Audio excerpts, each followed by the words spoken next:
अब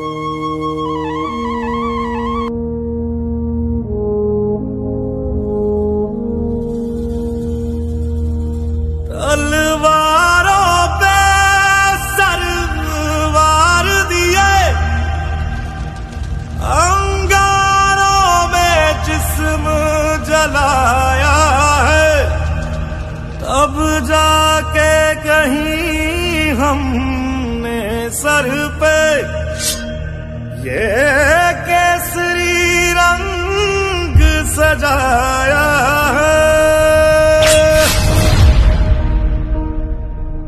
है मेरी ज़मीं अफसोस नहीं जो तेरे लिए 100 दर्द सहे महफूज रहे तेरी आन सदा चाहे जान मेरी ये रहे ना रहे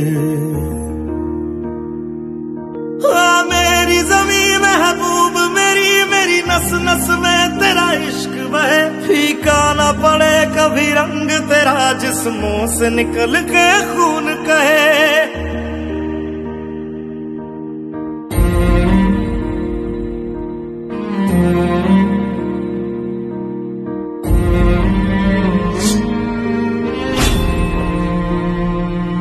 तेरी मिट्टी में मिल जावा गुल बन के मैं खिल जावा इतनी सी है दिल की आरज़ू तेरी नदियों में बह जावा तेरे खेतों में लहरावा इतनी सी है दिल की आरज़ू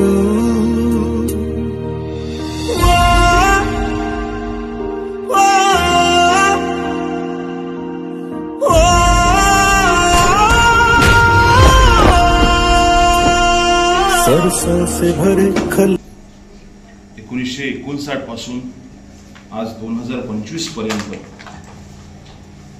गेल्या 65 वर्षामध्ये आपलं महाविद्यालय ज्या महामानवाचं नाव आपल्या मस्तकावर धारण करून मोठ्या दिमाखानं केवळ महाराष्ट्रातीलच नव्हे तर देशातील अनेक शैक्षणिक पिढ्यांच्या भवितव्याला आकार देण्याचं काम करत आहे त्या महामानवाचं नाव आहे रामकृष्ण परमहंस।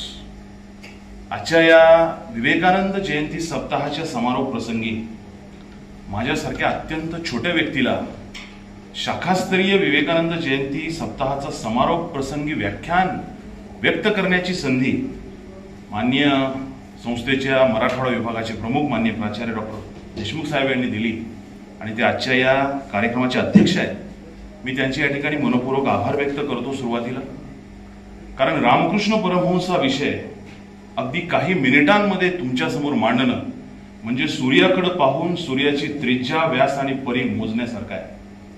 रामकृष्ण परमहंसांचं जीवन व कार्य मांडत असताना रामकृष्ण परमहंसांना सीमित करून चालणार नाही। आजपर्यंत ज्या वेळी प्रश्न विचारला जातो रामकृष्ण परमहंस कोण होते त्यावेळेस एकच उत्तर मुखामधून निघतं, रामकृष्ण परमहंस हे स्वामी विवेकानंदांचे आध्यात्मिक गुरु होते। पण ज्यावेळेस रक्तानं माखलेले नद्यांचे तीर स्वतःच्या अस्तित्वात झडायला लागतात, सबनिक चाल करून अंगावर वार करण्यासाठी धावून येतात, त्यावेळेस साधना यज्ञामध्ये ज्ञानाची समिधा अर्पण करणं एवढंच काय ते त्या महामानवाच्या हातामध्ये असतं। कारण शिवाच्या पिंडीला मिठी मारून बसलेल्या मार्कंडेयाला सुद्धा यमाचे पाश सोडू शकले नाही। अगदी तसंच आंतरिक इच्छेला, सृजनांच्या भव्य स्वप्नांना, दिव्य आकांक्षांना आणि उदात्त महत्वाकांक्षांना कवटाळून बसला होता तो महामानव। कारण त्यांना माहित होतं या साधना यज्ञामध्ये मी जर एक ज्ञानाची समिधा होऊ शकलो, गोठलेल्या अश्रूंमधील ज्वालामुखी बाहेर काढू शकलो तर वाचलेले जबडे मी फाडून काढीन, रक्ताळलेले नद्यांचे तीर मी पुसून टाकीन, त्यावर स्वच्छ, सुशोभित, मंगल, पवित्र अशी रांगोळी रेखाटेन ज्यावर शेवटचा ठिपका असेल स्वकर्तृत्वाचा। तो महामानव म्हणजे रामकृष्ण परमहंस आणि त्यांच्या स्वकर्तृत्वाचा अत्यंत महत्वपूर्ण ठिपका म्हणजे एकेश्वरवाद। हा एकेश्वरवाद आपण समजावून घेत असताना भारताच्या इतिहासातील समाज धुरीणांची ज्यावेळेस आपण चरित्र अभ्यासतो त्यावेळेस गौतम बुद्धांनी परमेश्वर नाकारला, वर्धमान महावीरांनी परमेश्वर स्वीकारलाच नाही, चारवाक परमेश्वराचं नाव उच्चारतच नाही, अशा या महामानवांच्या मांदियाळीमध्ये परमेश्वराचं अस्तित्व जाणणारे, अनुभवणारे, परमेश्वराच्या अस्तित्वाबद्दल व्यक्त होणारे, लोकांना जागृत करणारे जर महामानव कोण असतील तर ते रामकृष्ण परमहंस आहेत। कारण अज्ञानाचा अंधकाराचा कचरा दाटल्यानंतर विमल शैक्षणिक विचारांची गंगा विशुद्धतेच्या पात्रातून प्रवाहित करण्याचं अत्यंत महत्वपूर्ण काम जर या भारत देशामध्ये कुणी केलं असेल तर ते गंगाधर चट्टोपाध्याय म्हणजे रामकृष्ण परमहंसांनी केलाय. रामकृष्ण परमहंस हा विचार आपल्या समोर ठेवत असताना रामकृष्ण परमहंसांची एकंदर कौटुंबिक पार्श्वभूमी काय होती, रामकृष्ण परमहंसांना त्यांच्या आयुष्यामध्ये गुरु कोण लाभले आणि रामकृष्ण परमहंसांनी कुठल्या दर्जाचे शिष्य निर्माण केले, हा विचार आपल्या समोर ठेवणं मला या ठिकाणी क्रमप्राप्त वाटतं. रामकृष्ण परमहंसांचे वडील हे क्षुद्रीराम आणि चंद्रमणी देवी नावाच्या त्यांच्या मातोश्री हुगळी जिल्ह्यातील बंगाल प्रांतातील हुगळी जिल्ह्यातील दरे या गावी त्यांची वस्ती होती. या दरे या गावी त्यांची स्वतःची 150 एकर शेती होती साहेब. आणि 150 एकर शेती असणारे क्षुधीराम जे रामकृष्ण परमहंसाचे वडील आहेत त्यांना धार्मिक तत्ववेत्ता म्हणून त्या कालामध्ये प्रचिती होती, त्यांना मान्यता होती. एके दिवशी एक जमीनदार त्या गावामधला उभा राहिला आणि त्यांनी धर्माविरुद्ध साक्ष देण्यासाठी बळजबरी या क्षुधीरामावरती केली. क्षुधीराम म्हणाले, मी माझा प्राण गेला तरी 72 पण मी धर्माच्या विरुद्ध साक्ष देणार नाही. त्यावेळेस त्या जमीनदारांनी त्यांच्या घरावरती आणि संसारावरती नांगर फिरवला, 150 एकराची शेती काबीज केली आणि या क्षुधीरामाला आणि या चंद्रमणी देवीला त्या गावातून हद्दपार केलं. हुगळी प्रांतातील त्या दरे गावातून त्यांचा प्रवास बाहेरच्या दिशेनं सुरू झाला आणि मग ते कमरापुकर नावाचं गाव जे त्याच जिल्ह्यामध्ये आहे त्या गावामध्ये हे दाम्पत्य क्षुधीराम आणि चंद्रमणी देवी त्या ठिकाणी वास्तव्यास आलं. या दाम्पत्याचं एक वैशिष्ट्य होतं, गावामध्ये आलेल्या संन्याशांना जेवण घालणं, त्यांची विचारपूस करणं, त्यांचं आदरातिथ्य करणं, धर्माची पोथी पुराणांची विचार मांडण्याची क्षमता या दाम्पत्यांच्या अंगी होती. त्यामुळे त्यांना एक वेगळं स्थान त्या कमरापूर नावाच्या गावामध्ये प्राप्त झालं. त्या गावामध्ये जीवन जगत असताना वयाच्या 45व्या वर्षी या चंद्रमणी देवींना एक पुत्र प्राप्त झाला आणि तो दिवस होता 18 फेब्रुवारी 1836. या दिवशी गदाधर चट्टोपाध्याय यांचा जन्म झाला. गदाधर चट्टोपाध्याय हे वयाच्या 45व्या वर्षी जन्माला आलेलं अपत्य होतं. त्यावेळी क्षुधीरामांचं वय हे वर्ष 60 वर्ष होतं. या आयुष्याच्या उत्तरार्धामध्ये जन्माला आलेलं हे अपत्य अत्यंत लाडानं आणि अत्यंत गोडीनं वाढवलं जात होतं. रामकृष्ण परमहंसांना गदाधर हे नाव का दिलं तर रामकृष्ण परमहंसांना विष्णूचा अवतार म्हणून संबोधलं जात होतं. क्षुधीरामांच्या स्वप्नामध्ये भगवान विष्णू आले आणि ते गदाधारी विष्णू होते ही भावना त्यांच्या मनामध्ये निर्माण झाली. म्हणून ज्या वेळेस त्यांचा जन्म झाला त्यावेळेस त्यांना गदाधर या नावाने त्यांना सर्वश्रुत त्या परिसरामध्ये झाले. रामकृष्ण परमहंस एक जगत विख्यात सत्पुरुष म्हणून त्या कालावधीमध्ये पुढे आले. रामकृष्ण परमहंस यांचा जो मोठा भाऊ होता रामकुमार नावाचा, रामकुमार हा संस्कृत भाषेमध्ये एक अभ्यासक होता, पाठशाळा चालवत होता आणि वडिलांची अशी इच्छा होती की रामकुमारच्या पावलावरती या गदाधराने पावलं ठेवली पाहिजे. ब्राह्मण कुटुंब आहे, वैष्णव ब्राह्मण कुटुंब आहे, 18 दारिद्र्य आहे, पण ब्राह्मण कुटुंब असताना सुद्धा त्यांच्या अंगामध्ये रक्तांमध्ये नव्हे धमन्यांमध्ये कार्यकर्तृत्वांमध्ये आपल्याला पुरोगामित्व जाणवतं. ते कसं जाणवतं तर रामकुमार हा संस्कृत भाषेचा अभ्यासक होता, अध्यापक होता, पाठशाळेमध्ये तो शिकवण्याचं काम करायचा आणि हे गदाधर मात्र कायम निरक्षर होते, अभ्यासामध्ये त्यांना फारशी रुची नव्हती. त्यावेळेस 1843 साली दुर्दैवानं वडिलांचं दुःखद निधन झालं, क्षुधीरामांचा मृत्यू झाला आणि मग सगळी घराची जबाबदारी या रामकुमार वरती मोठ्या भावावरती आली. मोठ्या भावाला असं वाटलं की आपला लहान भाऊ वर्ष 7 आहे, यांनी कलकत्त्याला यावं, माझ्या समवेत संस्कृत भाषा शिकावी, संस्कृत भाषेचं अध्यापन करावं, धर्म प्रवचन करावं, विचार मंथन करावं आणि आयुष्यामध्ये मोठं व्हावं. रामकृष्ण परमहंस भावानी बोलावले म्हणून कलकत्त्याला आले, पण कलकत्त्याला पोहोचल्यानंतर त्यांनी पहिले उद्गार काढले, तू बोलावलेस म्हणून मी आलोय, पण तू सांगतोयस म्हणून मी शिकणार नाही. तुझं पुस्तकी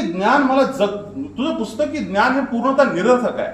मला विश्वव्यापक स्वरूपाचं ज्ञान आवश्यक आहे. कारण रामकृष्ण परमहंसाची पहिली चिकित्सा काय होती, जर ही पृथ्वी अस्तित्वात आली असेल तर ह्या पृथ्वीचा कोणीतरी निर्माता असला पाहिजे, तो परमेश्वर असला पाहिजे, तो परमेश्वर मला दिसला पाहिजे, तो परमेश्वर मला अनुभवता आला पाहिजे, तो मला जाणता आला पाहिजे.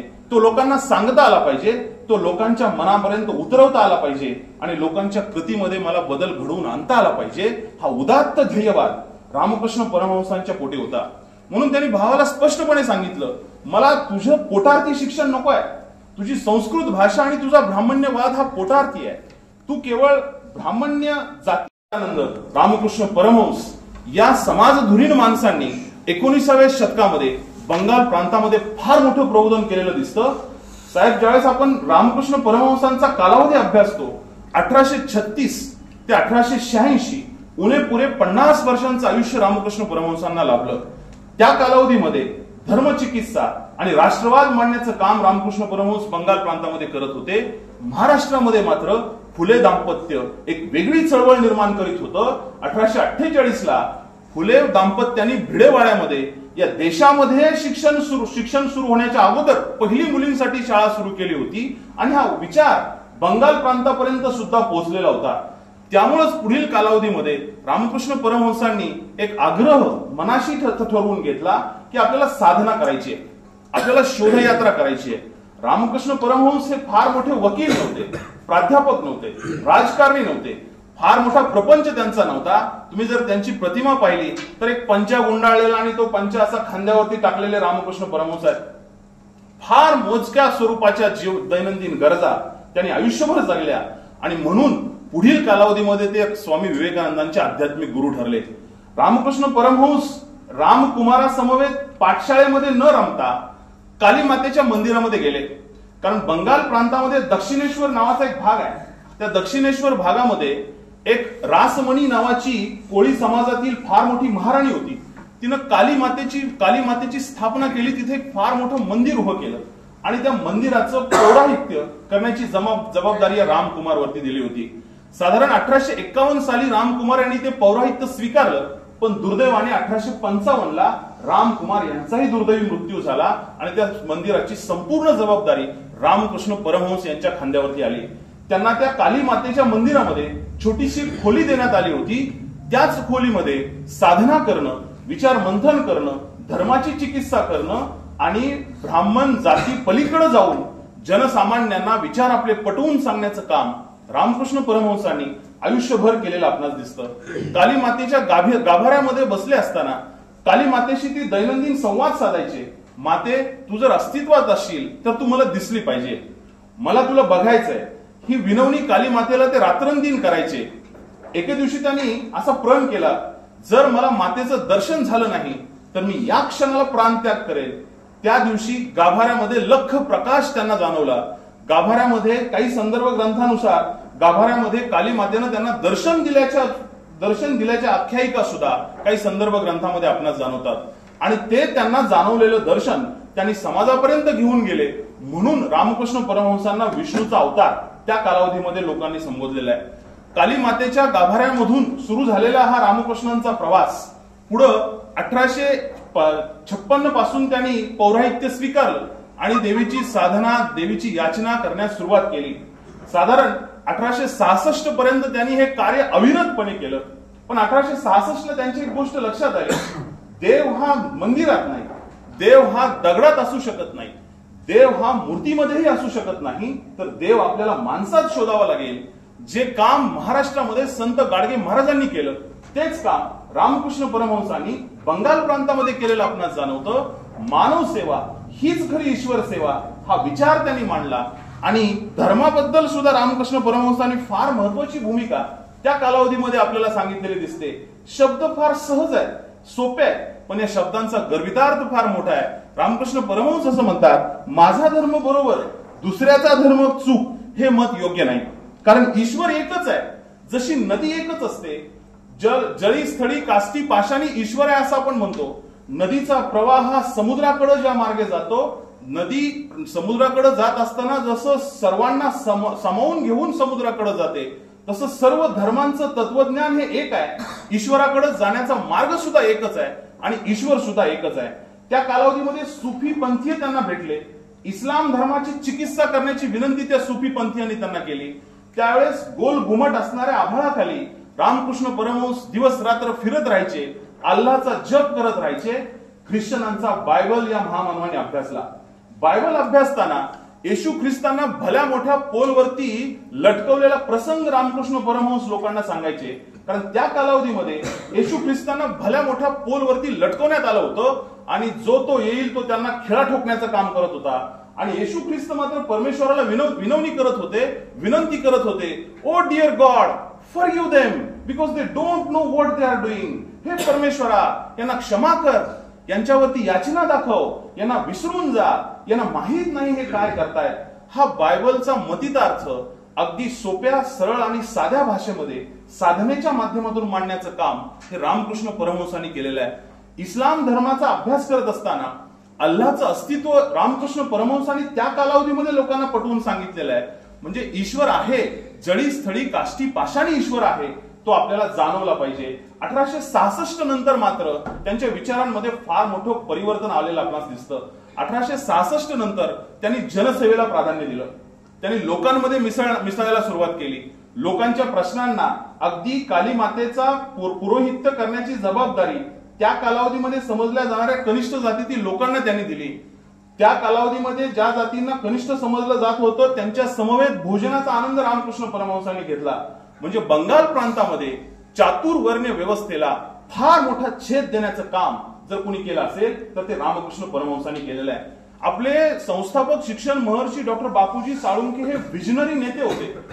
शिक्षण महर्षी डॉक्टर बापूजी साळुंखे हे असे शिक्षक होते की ज्यांनी स्वामी रामकृष्ण परमहंसांचं चरित्र अभ्यासलं होतं, विवेकानंदांचं चरित्र अभ्यासलं होतं. 1954 साली मुरलीधराच्या मंदिरामध्ये विवेकानंद शिक्षण संस्थेची स्थापना केल्यानंतर संस्थेचं वरिष्ठ महाविद्यालय कुठलं असावं तर ते धाराशिव उस्मानाबाद नगरामध्ये असावं. आणि मग त्या महाविद्यालयाला रामकृष्ण परमहंसाचं नाव म्हणजे संस्थेचं नाव विवेकानंद आणि संस्थेच्या पहिल्या महाविद्यालयाचं नाव रामकृष्ण परमहंस देण्यामागे फार मोठा उदात्त ध्येयवाद हा बापूजी साळुंखे यांचा आपणास जाणवतो.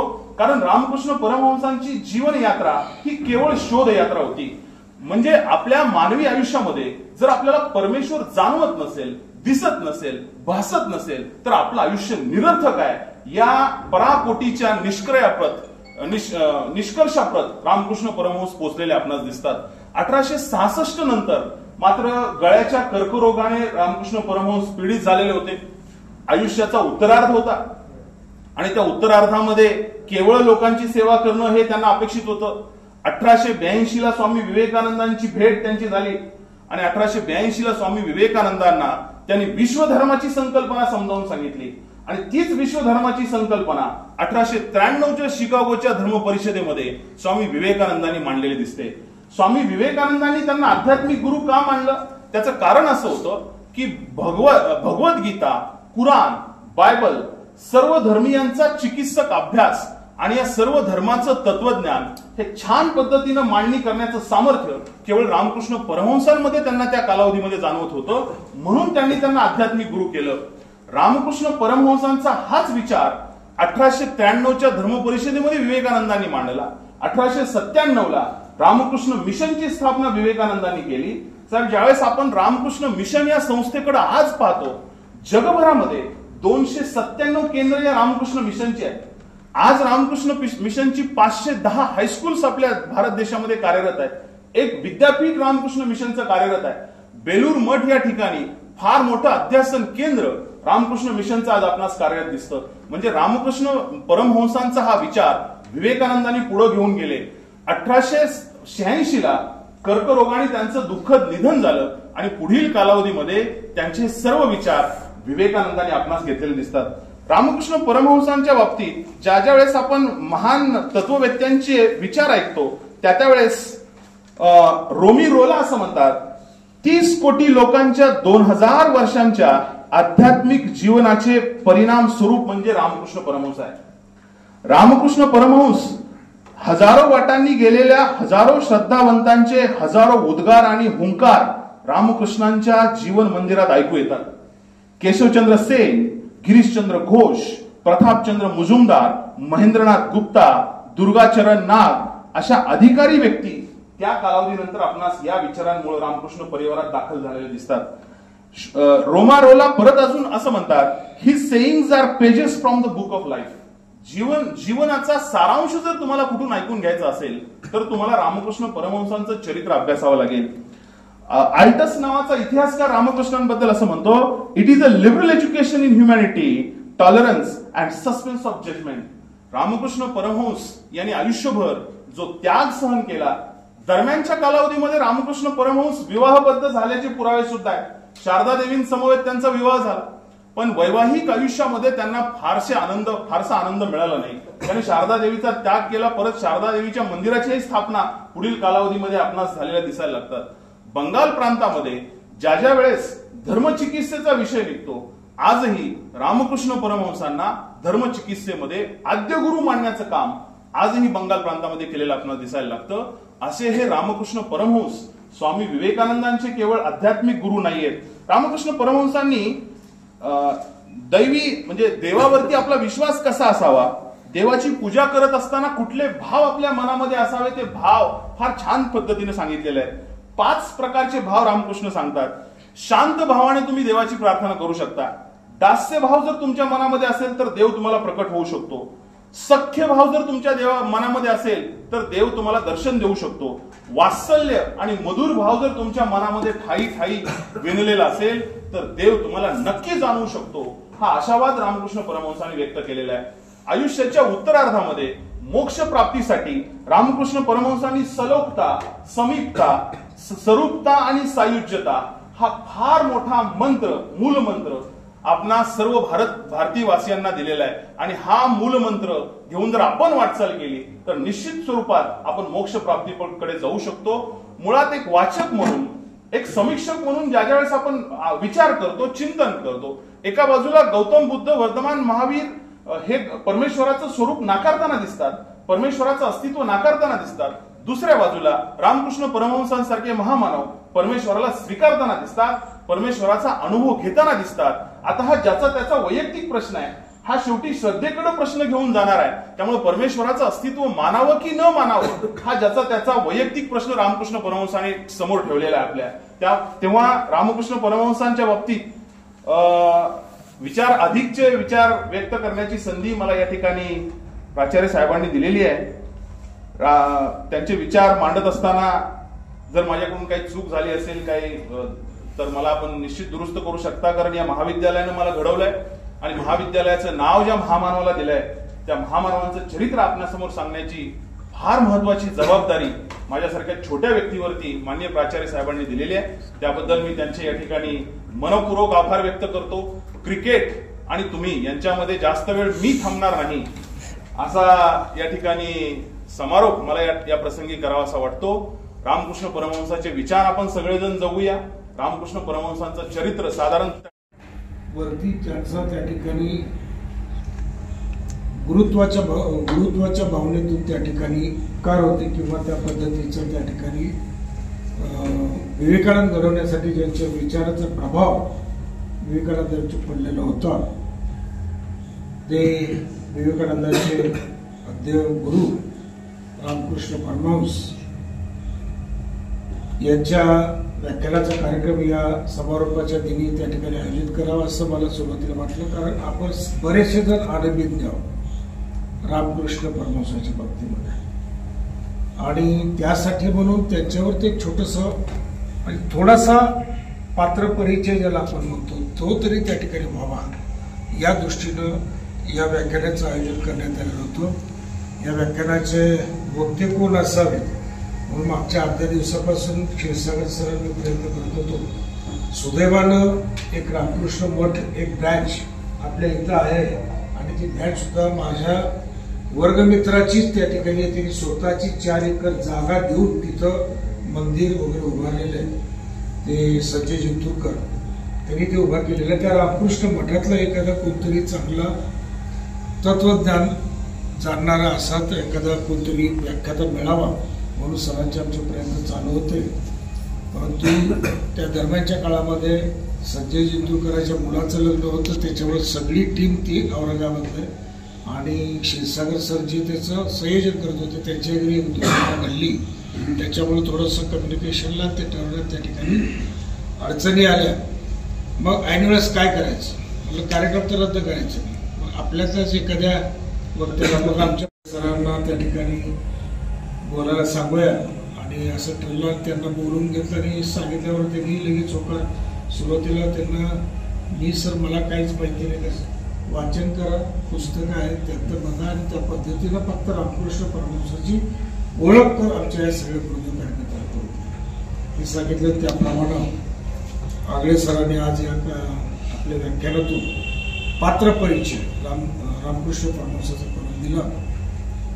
ते व्याख्याते वैभव आगळे सर, आपल्या सिनियर महाविद्यालयाचे प्रभारी प्राचार्य डॉक्टर फुलसागर सर, ज्युनियर विभागाचे उपप्राचार्य प्राध्यापक सूर्यवंशी सर आणि या कार्यक्रमासाठी उपस्थित राहिलेले आपल्या संस्थेच्याच लघु शाखेचे मुख्याध्यापक काशीद सर, सर्व उपस्थित गुरुदेव कार्यकर्ते बंधू भगिनी, सुरुवातीलाच या ठिकाणी मी आगळे सरांचे या ठिकाणी आभार मानतो शाखेच्या महाविद्यालयाच्या वतीनं की एक अवघड असा विषय आणि थोडंसं त्या ठिकाणी काही माहिती नसताना त्या ठिकाणी थोडं अभ्यास करून त्याचं चिंतन करून सोप्या भाषेमध्ये तुम्हाला तुमच्यापुढे मांडायचं आणि तुम्हाला समजेल अशा पद्धतीने रामकृष्ण परमहंस तुमच्यापुढे सादर करायचा हे अवघड काम खरं म्हणजे त्यांनी केलं. आणि बऱ्याच गोष्टी तुम्हाला माहिती आहेत की नाही, मला सुद्धा ज्या गोष्टी आणि कसं असतं माहिती का, बऱ्याच जण त्या ठिकाणी म्हणतात की प्रत्येक कितीही तज्ज्ञ कितीही त्या क्षेत्रातला हुशार असला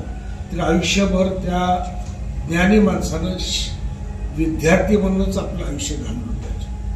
म्हणजे जी गोष्ट आपल्याला माहिती नाही ना तर त्याच्यामधलं अज्ञान लपवून ठेवायचं, जे असेल ते असेल. आता ज्या महाविद्यालयाचा मी विद्यार्थी आहे, ज्या महाविद्यालयात प्राध्यापक म्हणून काम केलं, ज्या महाविद्यालयामध्ये प्राचार्याची धुरा सांभाळतोय, त्या महाविद्यालयाच्या नाव ज्यांच्या नावावरती आहे त्याच्याविषयी बरीचशी माहिती मलाही नव्हती. तुम्हाला कितपत होती मला माहिती नाही. किती जणांना माहिती आहे रामकृष्ण परमहंसाचं नाव? आता जे काही आगळे सरांनी सांगितलं ते मूळ त्यांचं नाव पुन्हा एक टाकले तुम्ही वाचताय, तो आम्हाला माहिती नव्हतं. गदाधर चट्टोपाध्याय हे पहिलं लक्षात ठेवा की रामकृष्ण परमहंसाचं हे मूळ नाव आहे.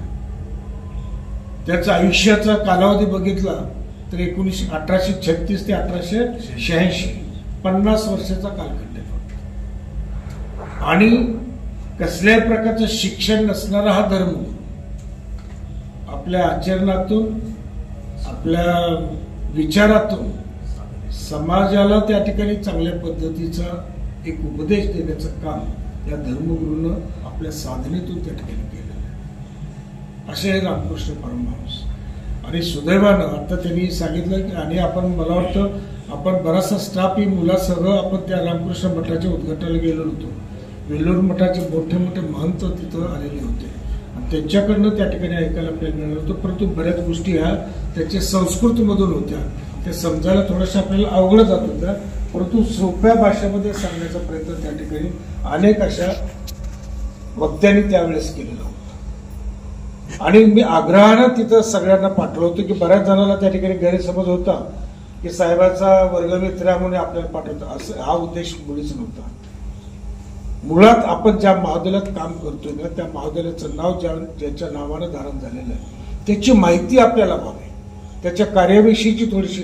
कारण काय होतं बऱ्याच वेळेस बाहेर कुठं तर बसलो ना, मलाही विद्यापीठात गेल्यानंतर बाहेर कुठं महाराष्ट्रात कुठेही गेलं तर विचारतं की सर तुमच्या संस्थेचं जे काही महाविद्यालय उस्मानाबादला आत्ताचं धाराशिव ते रामकृष्ण परमहंस RP कॉलेज, ते रामकृष्ण परमहंस नाव कसं दिलं काय ते रामकृष्ण परमहंस म्हणजे कोण? एकच माहिती होतं की विवेकानंदाचे गुरु होते, परंतु ते कोण होते, कुठले होते, काय होते, ह्या गोष्टी विचारल्या तर मला सुद्धा त्या ठिकाणी लाजण्यासारखं व्हायचं की आपल्याला काही सांगता येत नाही. म्हणून एक उत्कंठा होते त्या ठिकाणी की काहीतरी रामकृष्ण परमहंसावरती त्या ठिकाणी जाणून घ्यावं आणि त्या पद्धतीनं आज आपल्या आगळे सरनी अत्यंत साध्या सोप्या सगळ्याला समजेल अशा पद्धतीनं रामकृष्ण परमहंसाची ओळख आपल्याला करून दिलेली आहे.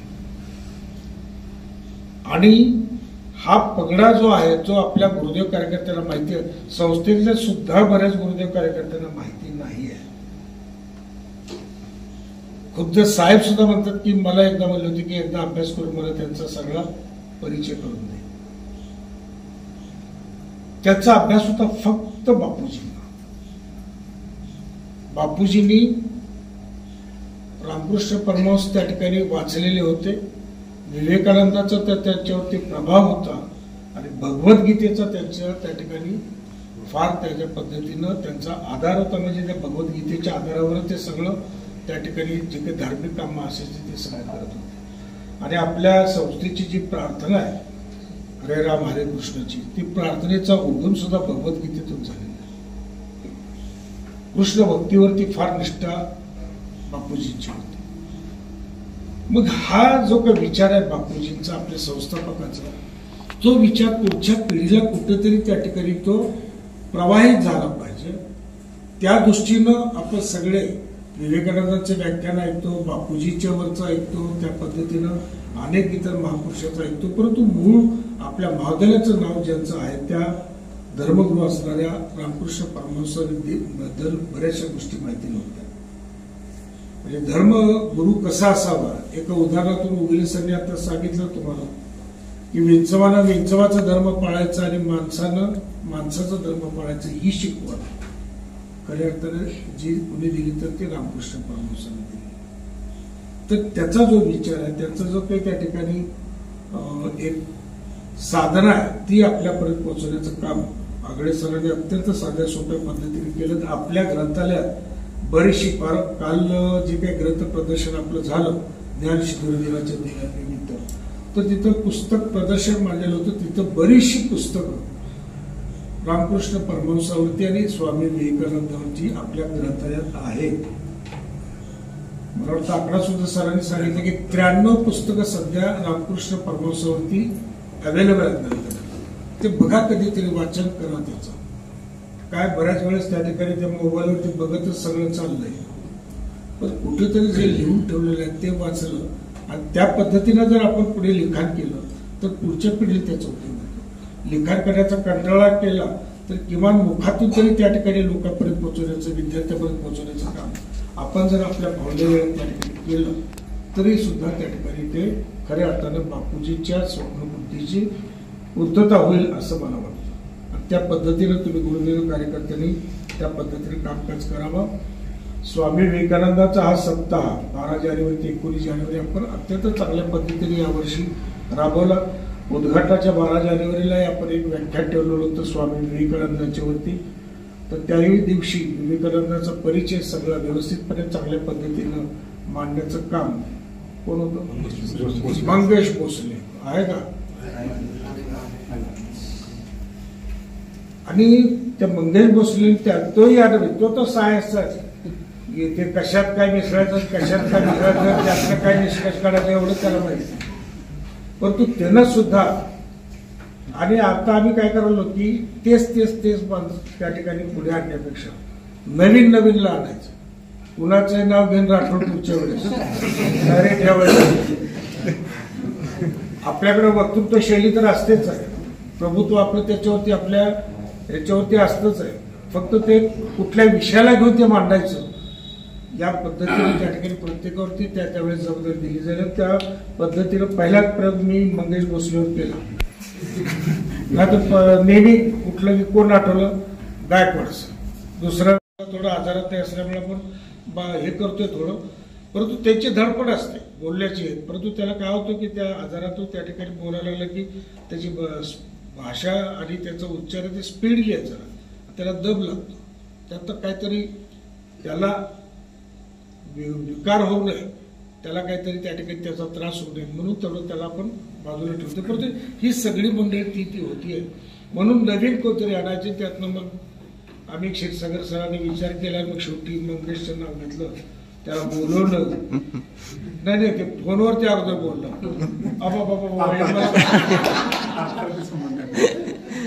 हे कशाला मला. मग ज्यावेळेस क्षीरसागर सर म्हणलं मी साहेबाच्या पुढे बसून तुम्हाला मग ठीक आहे म्हटलं. तो आला की पहिल्या भेटायला येईल आणि 4-5 वाजता तो स्कूल कनेक्टचे प्रोग्राम होते ते करून आला आणि बाबा म्हणलं तुला बोलायचं आहे, तुला आम्ही फिक्स केलं. मग काय करू, मग तुला माहिती आहे पुस्तकं लायब्ररी घे, लिहून काय काय आणि फक्त 1.5-2 तासाचं तेवढं स्पीच त्या ठिकाणी दे. दुसरं होतं आपल्या आई जिजाऊ साहेबांच्या वरती सरनाईक सर. आता तिथं जिजाऊ साहेबांच्या वरती बोलताना खरं म्हणजे महिलातून कोणतरी यायला पाहिजे होतं. परंतु ऐन वेळेस महिलांच्या अनेक अडचणी असतात त्या ऐकून घेण्याच्या ऐवजी बोललं आपला इतिहास का डॉक्टर सरनाईक आहे. आणि सरनाईक सरांनी आईसाहेबांचं त्या ठिकाणी अत्यंत चांगल्या पद्धतीनं चित्रण आपल्याकडे मांडलं. आणि त्यानंतर मग विवेकानंदांच्या गुरूंचं रामकृष्णांच्या वरती थोडस माहिती आपल्या सगळ्याला असावी म्हणून मग आगळे सरांना कालच मला असं सांगितलं आणि त्यांनी अगदी एक दिवसात चांगली तयारी करून आमच्या पुढं रामकृष्ण मंडळ थोडं तरी आम्हाला म्हणजे त्यांचं नाव, त्यांचा कालावधी, त्यांचं कशा पद्धतीनं त्याचं ते 50 वर्षाचं त्यांचं आयुष्य गेलेलं आहे हे सगळं आम्हाला अगदी थोडक्यात चांगल्या पद्धतीनं आपण मांडला. परंतु एवढ्यावरती थांबू नका. इथूनही पुढे अभ्यास त्याविषयी चालू ठेवा आणि केव्हा संधी मिळेल त्यावेळेस त्या ठिकाणी रामकृष्णावरती चांगल्या पद्धतीने 1 तासाचा स्पीच सगळ्यापुढे मांडता येईल या पद्धतीने तयारी करा. त्या पद्धतीनं तुम्ही आणि बाकीच्याही ज्यांना वाचनाची आवड आहे किंवा भाषा शैली ज्यांची चांगली आहे, वक्तृत्व आहे, त्या लोकांनी वाचन करून ठेवा. ऐन वेळेस केव्हाही मी कुणालाही त्या ठिकाणी सांगू शकतो. असं काही नाही शेख सर मागं बघून असलं म्हणजे आपल्याला तुमचं पण येईल एका दिवशी. तर त्या दृष्टीनं वाचन ठेवा. अरे आपण आता विद्यार्थ्याकडे शाळेत जाऊन सांगतोय ना वाचन संस्कृती रुजवा, हे करा, मोबाईलच्या फार ऍडिक्ट होऊ नका, हे सगळं आपण काय करतो. म्हणून आपलंही वाचन चांगलं ठेवा व्यवस्थित. आणि वर्षाखेरला मी ते रजिस्टर बघणार आहे. कुणी किती पुस्तकं घेतली, किती परत केली, किती वाचली, घेतलं लगेच परत केली, तसा तिसरं दाखवलं, हे पण मी सगळे बघतो. त्यातनं लक्षात येतं कोणी किती वाचन केलं, काय केलं. हे सगळं सांगण्याचं तात्पर्य एवढं आहे बाबा की हे तुम्ही जर नाही वाचलं, तुम्ही नाही त्या व्यक्तिमत्वाला समजून घेतलं तर पुढच्या पिढीला तुम्ही सांगू शकणार नाही.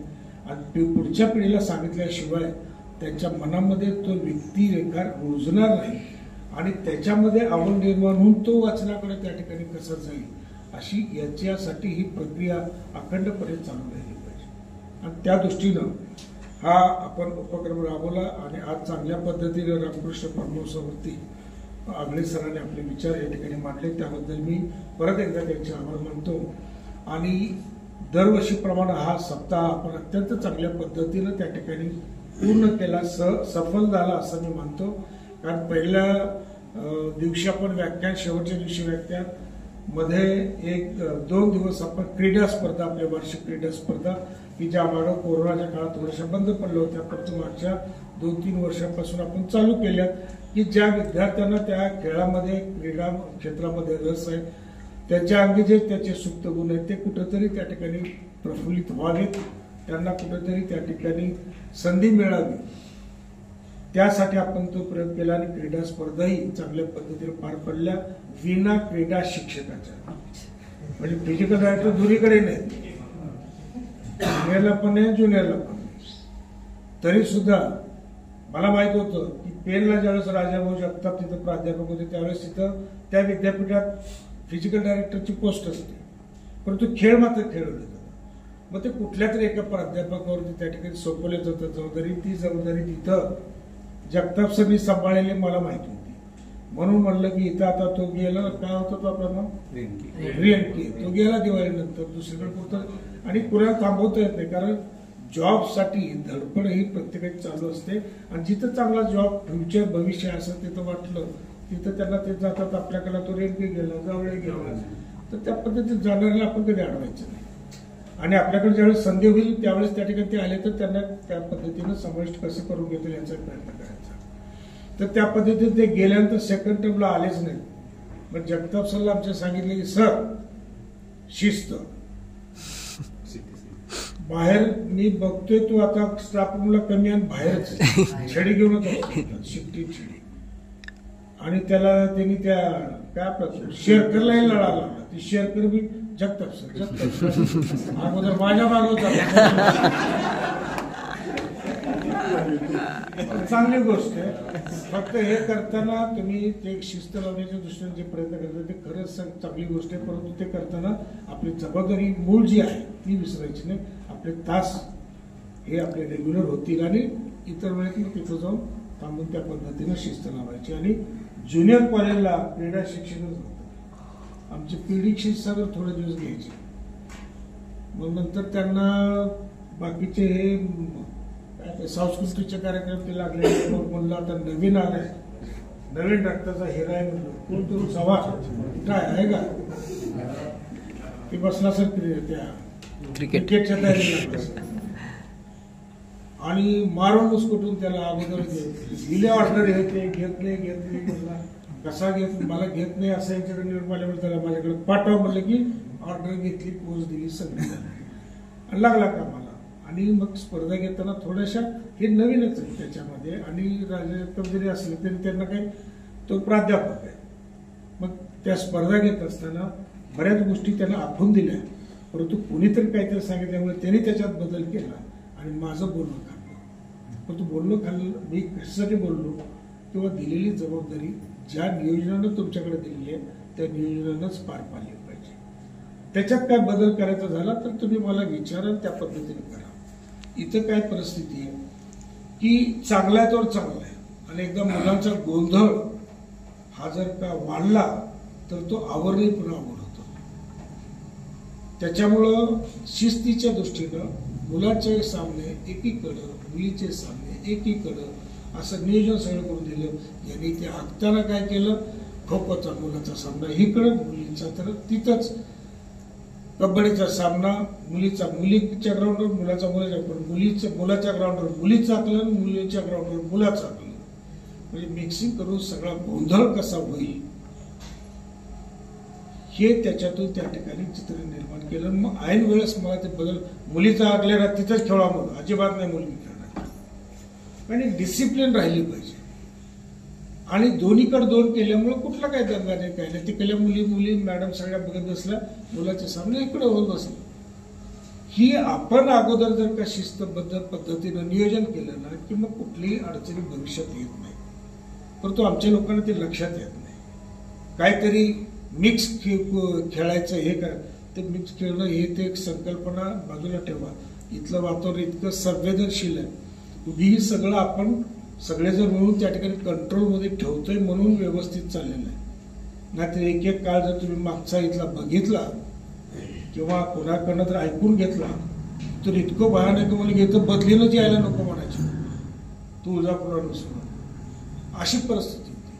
आता काही नाही आहे, व्यवस्थित आहे. फक्त त्याला आपण सगळ्यांनी ते बांधून घेतल्यामुळं आणि शिस्तीचं पालन आपण सगळेजण करत असल्यामुळं त्या गोष्टी कुठल्याही त्या ठिकाणी उदयास येत नाही. त्या दृष्टीनं त्या क्रीडा स्पर्धाही 2 दिवसाच्या चांगल्या पद्धतीनं जगताप सरनी आणि चव्हाण सरनी घेतल्या, त्यांचंही मी या ठिकाणी या निमित्तानं अभिनंदन करतो.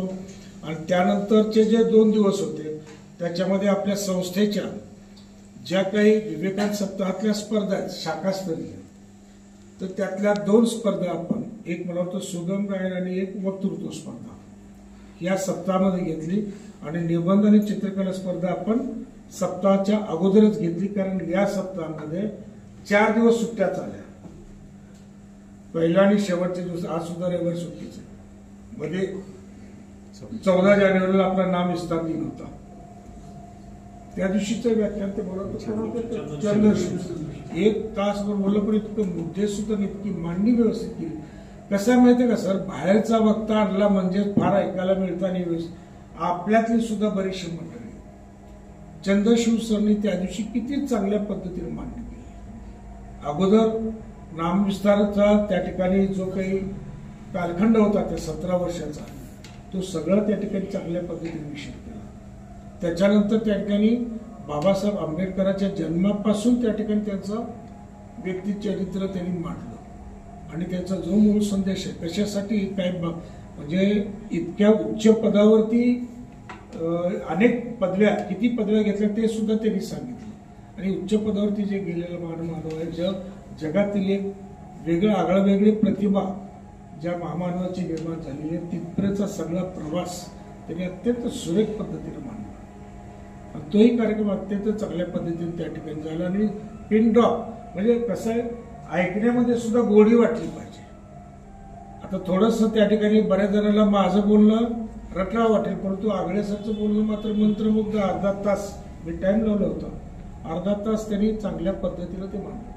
म्हणजे मांडणाऱ्याची सुद्धा वक्त्याची ती मांडणी व्यवस्थित असली पाहिजे. त्याच्यामध्ये संदर्भ व्यवस्थित देऊन ती येतो व्यवस्थित मांडणी केली आणि त्याच्यात गोडी निर्माण केली ना, रसिकांना सुद्धा ते ऐकावं असं वाटतं किती वेळ. त्याच्यामुळे ती मांडणी सरांनी चांगली केली, चंद्रशिव सरांनी चांगली केली, नाम विस्तारने आपला 14 तारखेचा व्यवस्थित पार पडला. आणि 17 तारखेला खरं म्हणजे सुट्टी नसते, पण यावर्षी उर्सामुळे ती स्थानिक सुट्टी आली आणि त्या दिवशीच आपल्या संस्थेचे कार्याध्यक्ष प्राचार्य अभयकुमार साळुंखे साहेब यांचा वाढदिवस होता. आणि त्या वाढदिवसानिमित्त आपण संस्थेमधल्या सगळ्या शाखेमधून 2 कार्यक्रम त्या ठिकाणी राबवतो. एक ज्ञानशोधक दिन आणि दुसरा आरोग्य तपासणी किंवा रक्तदान शिबिर. तर त्याप्रमाणे आपण दोन्ही कार्यक्रम त्या ठिकाणी राबवले. चांगल्या पद्धतीनं पुस्तकं ते जमा झाली होती, पुस्तकं स्टाफकडनं गोळा करून गरजू विद्यार्थिनींनी वाटप केले. आपण ग्रंथ प्रदर्शन मांडलं होतं, तेही आपण त्या ठिकाणी सगळ्यांना अगवलं. आणि त्याच्यानंतर रक्तदान शिबिर आयोजित केलं होतं. तिथंही रक्तदानामध्ये बऱ्याचशा विद्यार्थिनीने स्टाफ नाही त्याच्यामध्ये सहभाग घेतला आणि दोन्ही उपक्रम चांगल्या पद्धतीनं पार पडले. म्हणजे एकंदरीत हा सगळा सप्ताह आपला भरगच्च कार्यक्रमाने त्या ठिकाणी व्यवस्थित पार पडला. याचा अर्थ आता संपलं नाही, अजून एक आठवडा फक्त आपल्याला त्या पद्धतीनं तयारी करायची आहे. एक म्हणजे पहिला उपक्रम या 15 दिवसातला आहे. आता 2 आठवडे राहिले जानेवारीमध्ये. त्याच्यानंतर एकदा परीक्षा सुरू झाल्या की परत थांबणे नाही. म्हणून पुढच्या आठवड्यामध्ये आपला 23 तारखेला राष्ट्रीय सेवा योजनेचा शिबिर आपलं संपन्न होतोय आंबेजोगाई. 7 दिवसाचं ते शिबिर आहे, 23 ते 29 पर्यंत. आणि 30 तारखेला लगेचच आपल्याकडं ज्या विवेकानंद सप्ताहातल्या ज्या सगळ्या स्पर्धा आहेत त्याचं विभागातल्या स्पर्धा येत आहेत. म्हणजे आपला मराठवाडा विभागामध्ये जे सोलापूर, धाराशिव आणि बीड जिल्हा आहे, इथल्या शाळा महाविद्यालय सगळ्याचे संघ इथे येणार आणि त्यांच्या स्पर्धा घेऊन त्याच्यातून 3 नंबर काढून त्या ठिकाणी राज्यस्तराच्या स्पर्धा ज्या पुढे संस्थेत होणार आहेत त्याच्यासाठी आपल्याला ते पाठवायच्या. तर ते 30 तारखेला त्या स्पर्धा आहेत सगळ्या, त्याचंही नियोजन